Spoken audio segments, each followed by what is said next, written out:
Hi guys. Welcome back to the podcast. We're your hosts, Kylie. And Nye. And today we're here with Miss Magnuson. Let's talk about it.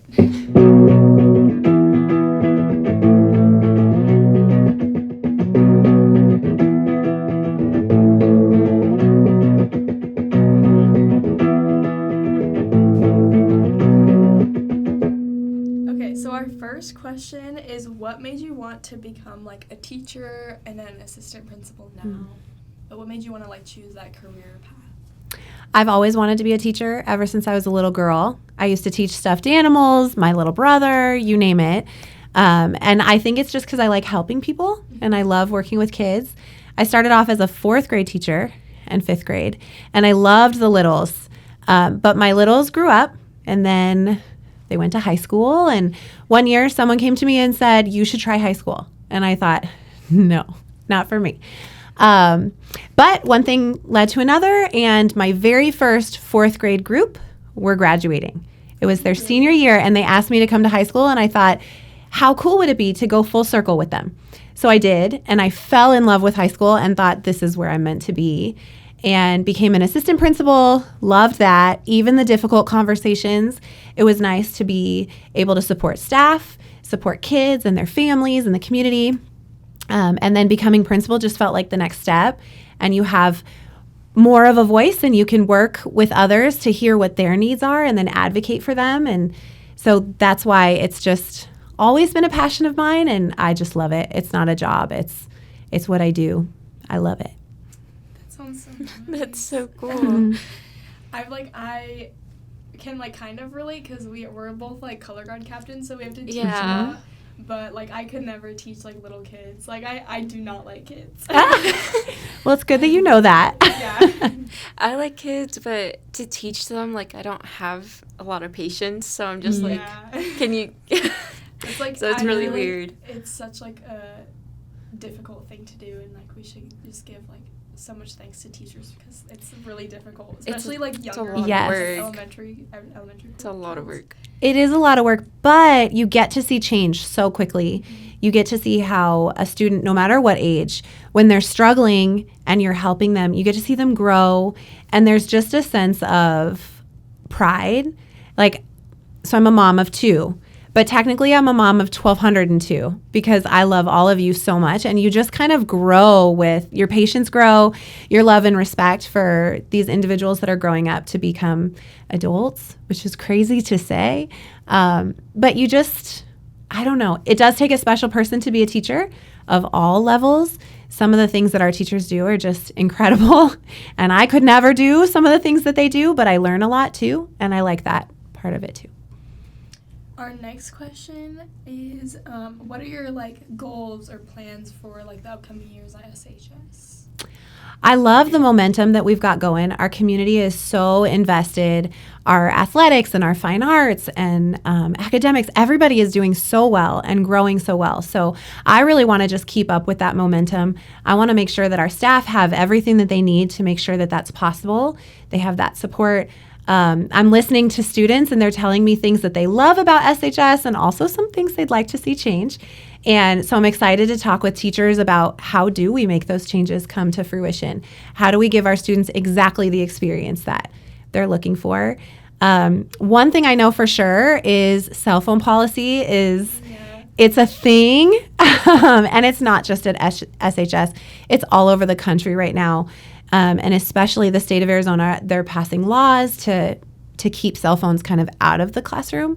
So what I want to do is work with adults and kids on campus and parents to figure out what's the middle. How do we meet in the middle so that we use those devices in the right way, but it's not negatively impacting the instruction and the education that you guys are getting. So that's on the list for the future. Yeah, we like asked a couple people before we interviewed you. We were like, what do you guys want to hear? And someone was like, you should ask about the cell phone policy. Yeah.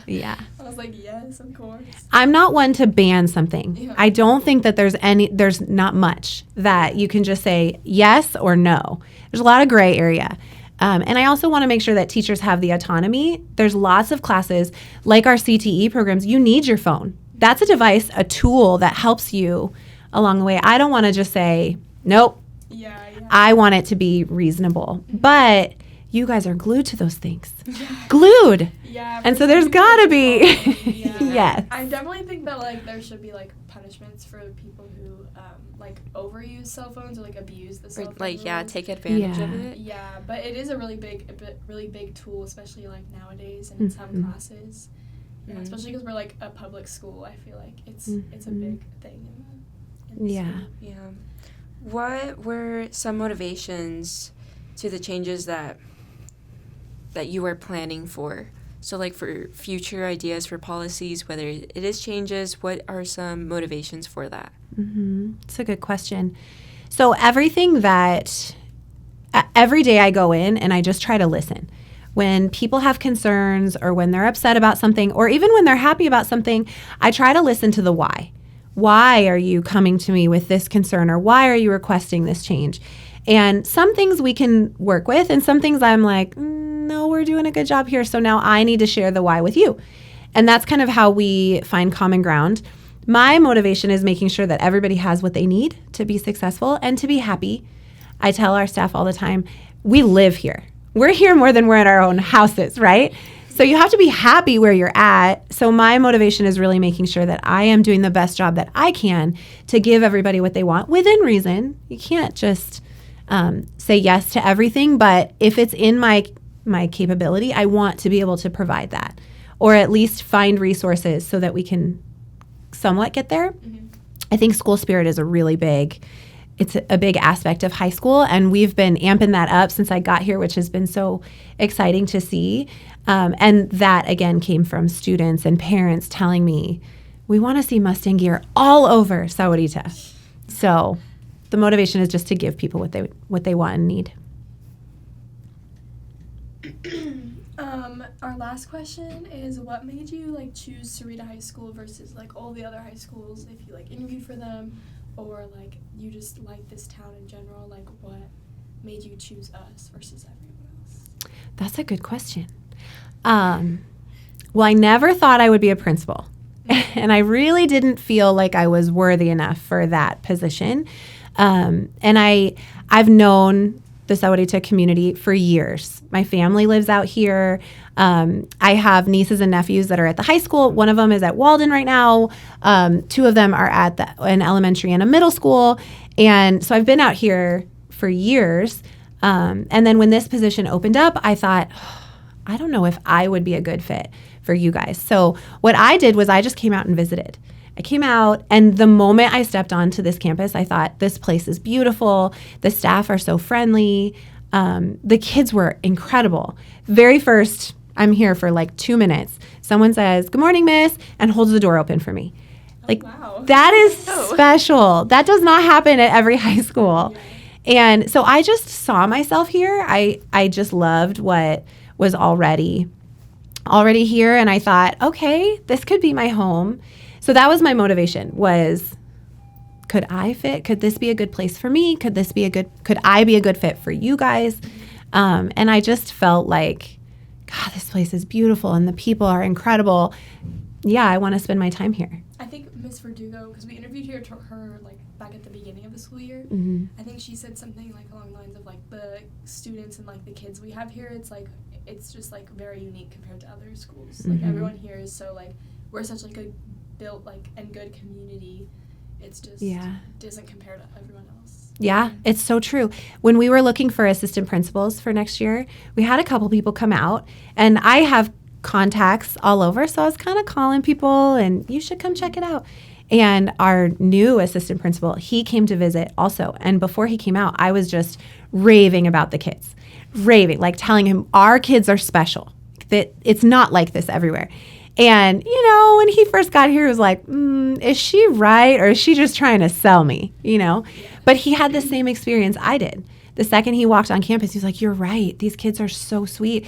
And there's so much diversity on our campus that we truly are a comprehensive high school that has something for everybody.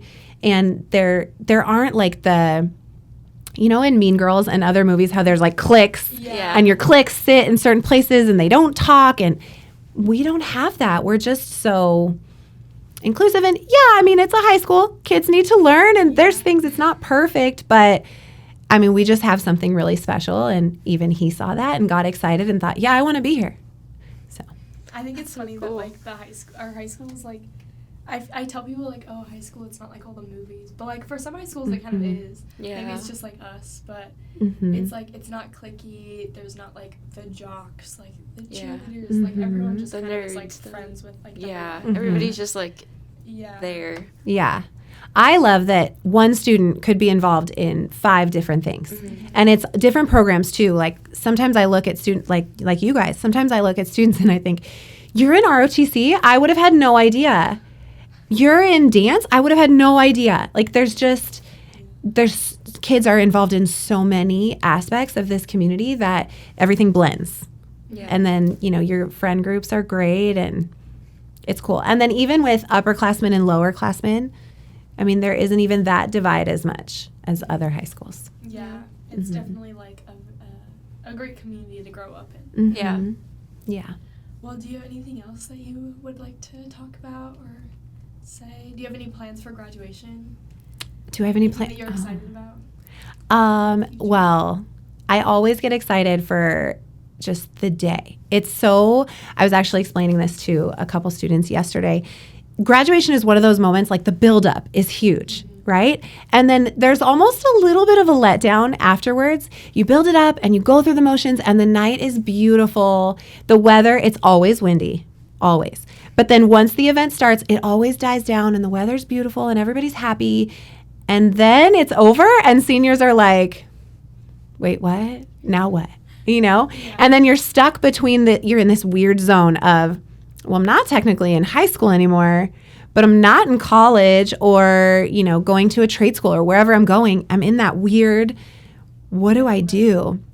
And so I look forward to just connecting with kids and kind of walking you guys through it. And, but the hype, all the senior events, it's good. I'm excited. Yes. It's going to be fun. Yes. And everybody looks so nice and they're just so happy. And then to see families, like graduation is for you guys for sure, but it's also for your families. Your moms and dads have waited many, many years for that moment. And it's just so cool to see their faces and to be a little part See of that. how, like, proud they are and stuff. Yeah. Yeah, it's a special moment. Yeah. It is. What are you guys looking forward to at the end of the year? It's very bittersweet. Yes? Because, like, I'm going to miss our friends, like, how the grades blend and everything. We have a lot of junior friends that are Yeah. behind us, and it's, like, very bittersweet. But I'm also, like, I'm ready. Yeah. Yeah, I'm definitely just excited to like finally be like not stressed all the time. I feel like I always have something I have to get done, whether it's Yeah. like classes or like just like a random task. And I feel like now that I'm not going to be in school anymore, it's just going to be like so carefree. And I'm actually going to get to like Do stuff. relax for one time. Yeah. Yeah. Lean into those moments because the second real world kicks in, it's just going to look different and feel different, but it's so exciting. I can't wait. Yeah. I think I'm going to bawl like a baby. You Yeah, guys, probably. your class Probably is, will too. yes, we're waterproof mascara for sure. Yeah. This senior class is just, there's just something special about your group. And I know a lot of us are going to cry. Well, that's it for this episode, guys. We hope you enjoyed our feature with Miss Magnuson. Yes. Yes. Stay tuned for our last episode of the entire year. But other than that, we'll see you guys next week. Thank you for having me. Bye. Bye, guys.